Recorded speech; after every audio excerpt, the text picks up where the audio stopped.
మేమేమన్నా ఒడ్డును కూర్చున్నావా? నీకు సెక్యూరిటీగా సముద్రాన్ని నీతో పాటు మేము కూడా ఈతున్నాం కదా. మిస్టర్ ఏసీపీ, నాకు సెక్యూరిటీ ఇవ్వటం కాదు, మీ ఇంటికి సెక్యూరిటీ చూసుకోండి. కింద అందరూ నీకోసం వెయిట్ చేస్తున్నారు. పిలుచుకెళ్దామని వచ్చాను, రా. మృణాల్ని రూపకి ఆస్తి ట్రాన్స్ఫర్ చేయడం గురించి కీలకమైన డెసిషన్ తీసుకోవాల్సిన సమయం వచ్చింది.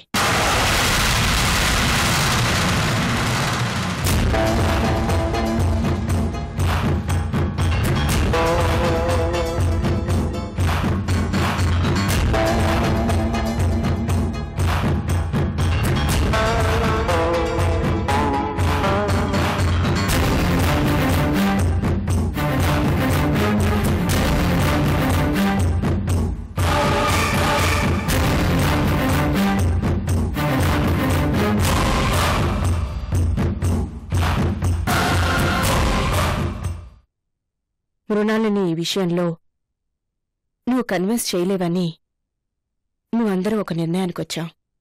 నువ్వేమంటావు?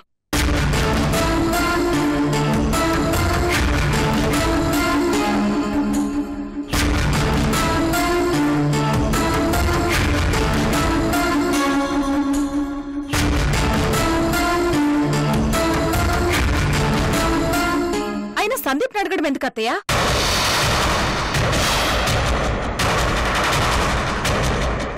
చినరాజా వారినే సమాధానం చెప్పనివ్వండి.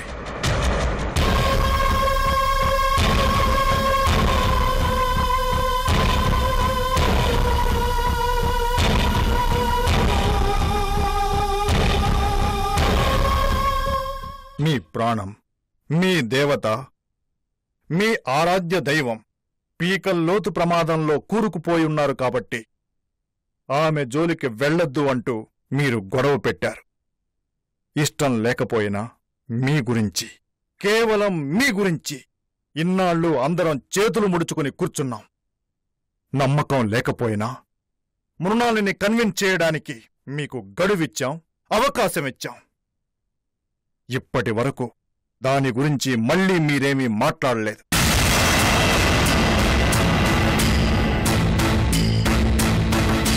శిక్ష పడే ప్రమాదం నుండి మృణాల్ని ఎస్కేప్ అయింది.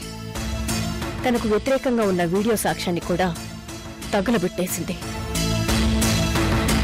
సో నువ్వు కోరుకున్నట్టే తనకిప్పుడు ఎలాంటి టెన్షన్సూ లేవు.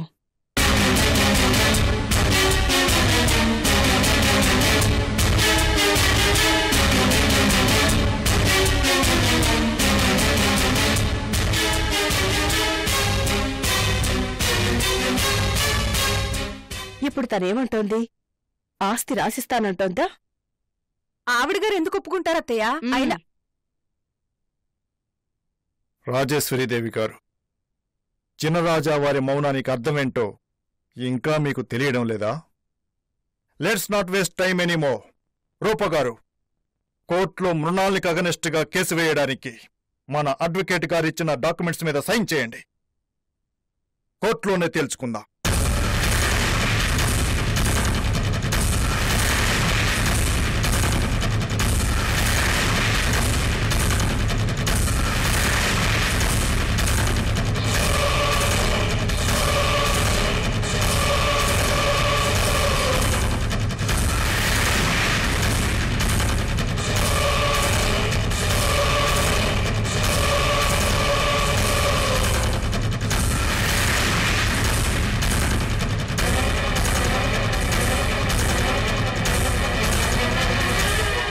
అక్క, మృణాలిని మీద కేసు వేయడానికి సందీప్కి ఎలాంటి అభ్యంతరం లేదు.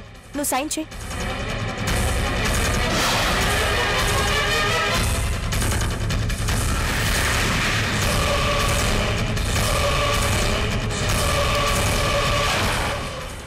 రూపా, ఒక్క నిమిషం, సైన్ చేయొద్దు.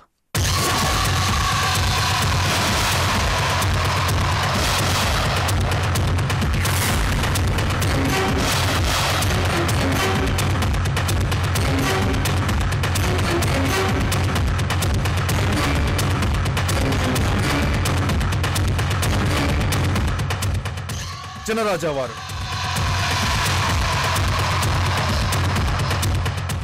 ఒకసారి అమ్మని పిలిచి మన నిర్ణయం చెప్దాం. అవసరమా? ఆవిడ గారు చేసేవన్నీ మనకు చెప్పే చేస్తుందా? ఆవిడకొక రూలు మనకొక రూలా? కుదరదు. అత్తయ్య, సందీప్ మాట మనం వినక్కర్లేదు. ఎంతసేపు వాళ్ళ అమ్మనే సపోర్ట్ చేస్తాడు. అది కాదు రూపా. సందీప్, ప్రాబ్లం మనదే, సో నిర్ణయం కూడా మనదే. మీ అమ్మకు చెప్పాల్సిన అవసరం లేదు.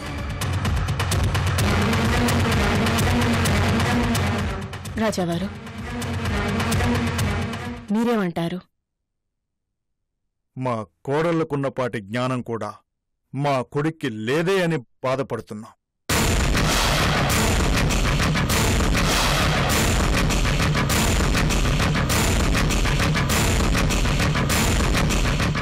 ఉరిశిక్ష వేసే ముందు కూడా మనసులో మాట చెప్పుకోవడానికి దోషికి ఒక అవకాశం ఇస్తారు. మీ అమ్మ 100 మంది దోషులతో సమానం. ఒక్కసారిగా 100 ఉరిశిక్షలు వేసినా తక్కువే. రూపా, సందీప్, మీ అమ్మని పిలవటం వల్ల లాభమేంటి? మనం బెదిరిస్తే భయపడిపోతుందనుకుంటున్నావా? ఛాన్స్ ఎందుకు తీసుకోకూడదు? అత్తయ్య, ఏదో ఓ మెలికి పెట్టి ఆస్తి వాళ్ళమ్మ పేరే ఉండేలా చూడ్డానికే సందీప్ ఈ ఛాన్స్ తీసుకుంటున్నాడు. అర్థం చేసుకోండి.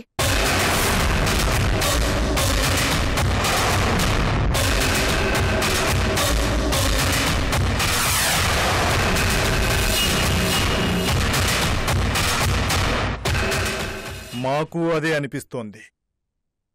అక్క, నువ్వు సైన్ చెయ్యి. రూపా, సందీప్, మీ అమ్మని పిలు. రాజేశ్వరీదేవి గారు, సందీప్ ఈ హవేలి వారసుడు. అతని మాటను కూడా మనం గౌరవించాల్సిన అవసరం ఉంది. చూద్దాం ఏం జరుగుతుందో, సందీప్ మనసులో ఏముందో, ఏం చెయ్యాలనుకుంటున్నాడో కొద్దిసేపట్లో తెలిసిపోతుందిగా.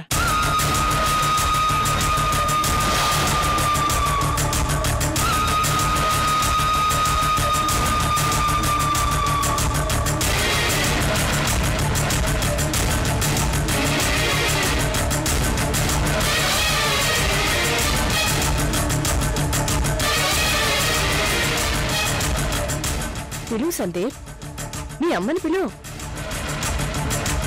థ్యాంక్ యూ అమ్మా. అమ్మా, అమ్మా,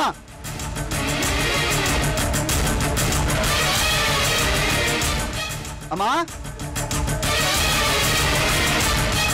అమ్మా.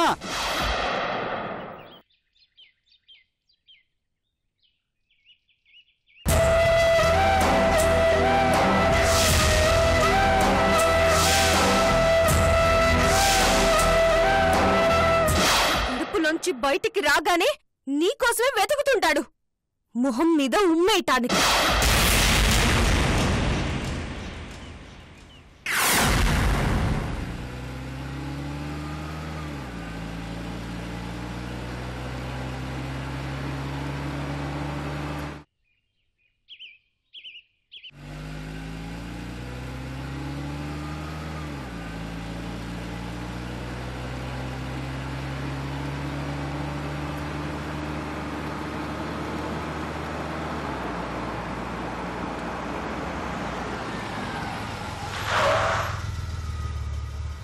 సూర్యలాగున్నాడు.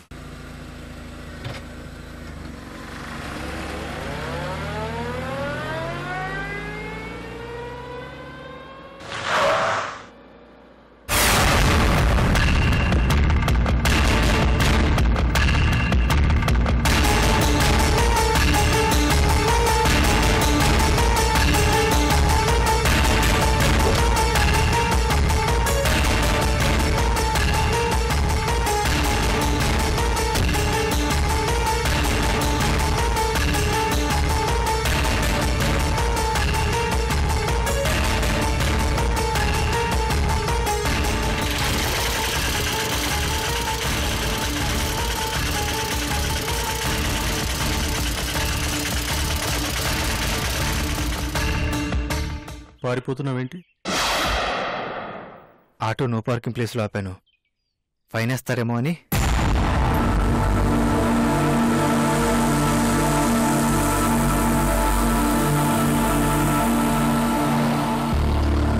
ఫైన్ వేయాల్సిందే. ఆటో నో పార్కింగ్లో ఆపినందుకు కాదు, నీ లైఫ్ని సేఫ్గా డ్రైవ్ చేయకుండా యాక్సిడెంట్ చేసినందుకు. యాక్సిడెంట్ వల్ల నష్టం నీవు ఒక్కడికే కాదు, అది తెలుసు. సార్ నాకు గిరాకీ టైం అయింది, నేను వెళ్ళాలి.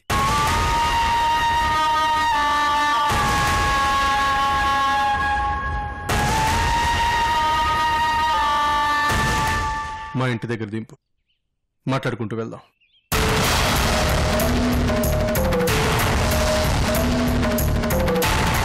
ఊరికే కాదు, మీటర్ మీద 50 రూపాయలు ఎక్కువ ఇస్తాను, పోనీ.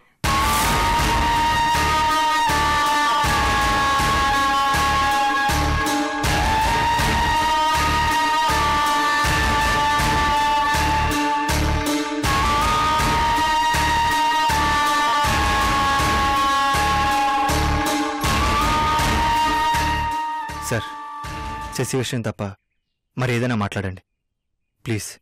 ఏ శశిరేఖ అంటే నీకు అసహ్యమా, కోపమా?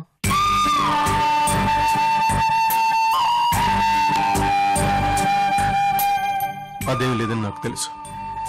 శశిరేఖ అంటే నీకు ప్రాణం, చచ్చేంత ప్రేమ. దాన్ని మనసులోనే సమాధి చేస్తున్నావు. సార్ పైకి మాత్రం శాడిస్ట్ భర్తలా బిహేవ్ చేస్తున్నావు. తప్పు చెప్పాను?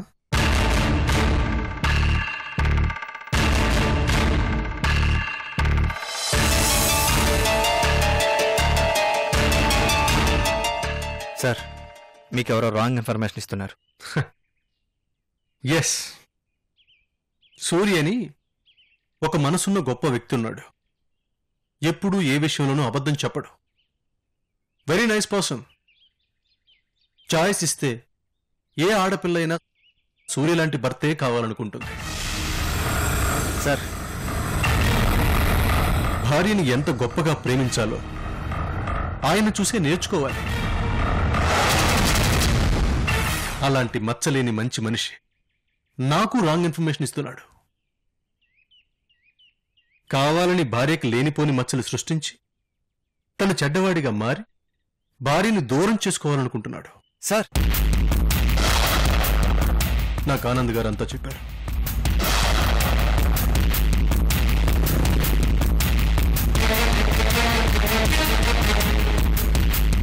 శశిరేఖ గురించి చాలా పాజిటివ్గా మంచిగా ఆలోచిస్తున్నావు, కానీ నెగిటివ్గా యాక్ట్ చేస్తూ తన జీవితాన్ని పాడు చేస్తున్నావు.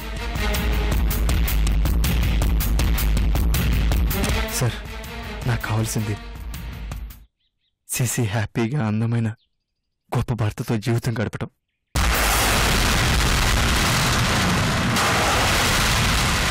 సూర్య, శశిరేఖకి నీకంటే మంచి భర్త ఎట్టి పరిస్థితుల్లోనూ దొరకడు. కావాలంటే రాసిస్తాను. సార్ ఎందుకు అలా అనుకుంటున్నారు? నీ గురించి తెలుసు కాబట్టి.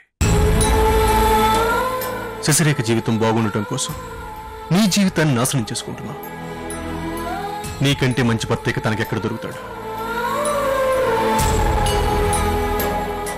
ఆనంద్ గారు నిజం చెప్పే వరకు నేను కూడా నీ మీద కోపంగా ఉన్నాను, అపార్థం చేసుకున్నాను.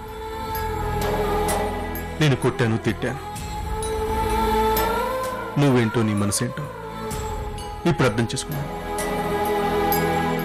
ఐఎమ్ సారీ సూర్య.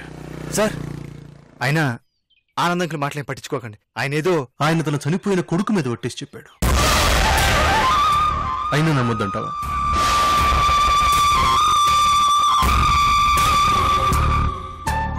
సూర్య, నిన్ను శశిరేఖని కలపాలని మాకంటే ఎక్కువగా తాపత్రయపడుతున్నాడు.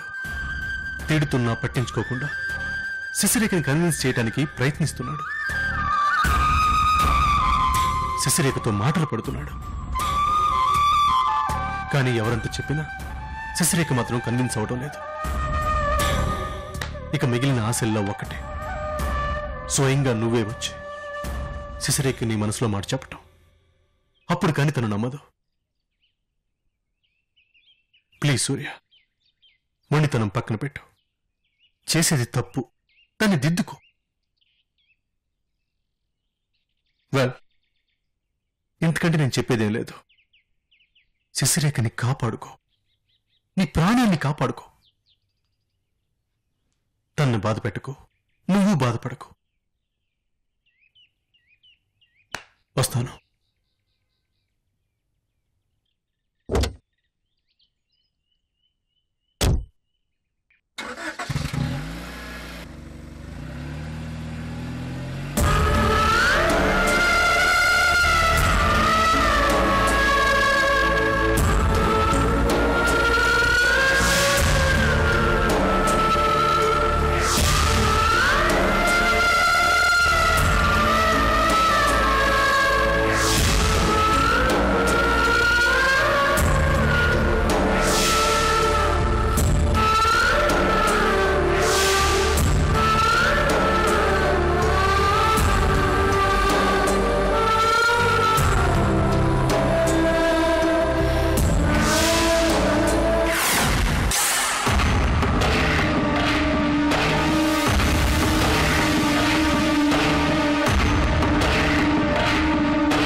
అమ్మ అంటూ ఇందాకటి నుంచి చెవికొస్తున్న మేకలా అరుస్తున్నావు. ఏది వచ్చిందా? అది మీ అమ్మ దృష్టిలో నీకున్న విలువ. ఎప్పటికి తెలుసుకుంటావు? అత్తయ్య, ఆవిడ రాదు కానీ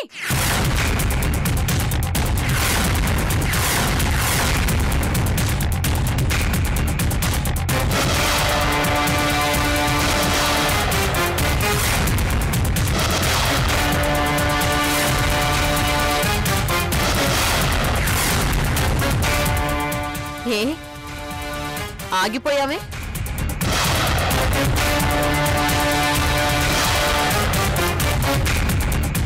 కంప్లీట్ చెయ్యి. ఏంటి అలా పూనక వచ్చిందల్లాగా ఓ తెగ ఊగిపోతున్నావు?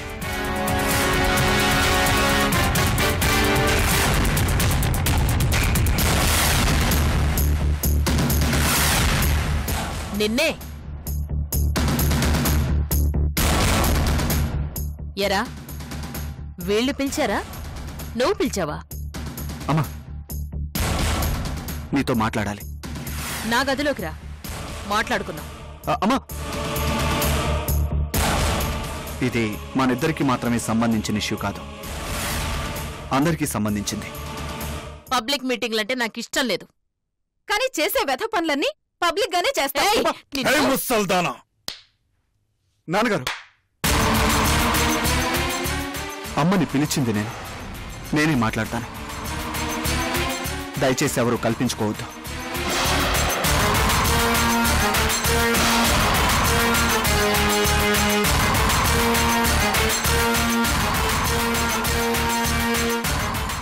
అమ్మా,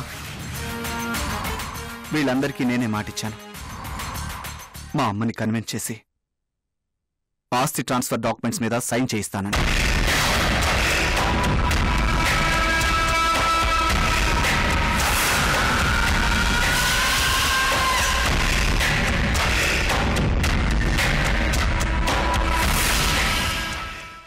ఏమైంది అని అడుగుతున్నారు. నేనేం సమాధానం చెప్పను?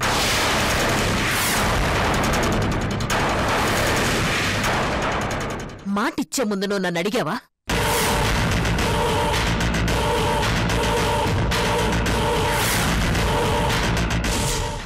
అలాంటప్పుడు ఏం సమాధానం చెప్పాలి అని నన్నెందుకు అడుగుతున్నావు?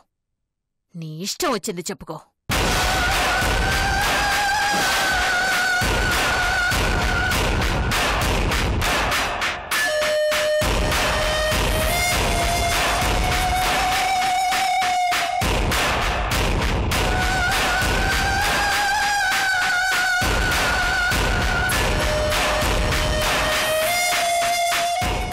మా అమ్మ నా మాట వింటుంది అన్న ఆశతో మాటిచ్చాను.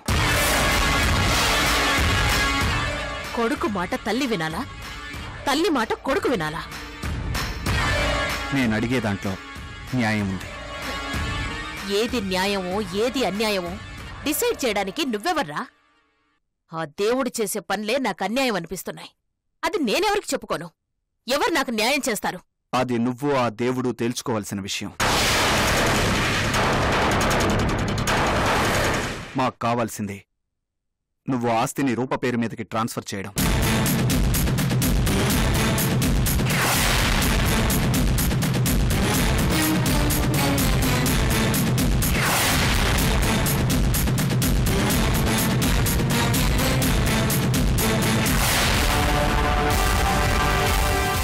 ఆర్డర్ వేస్తున్నావా?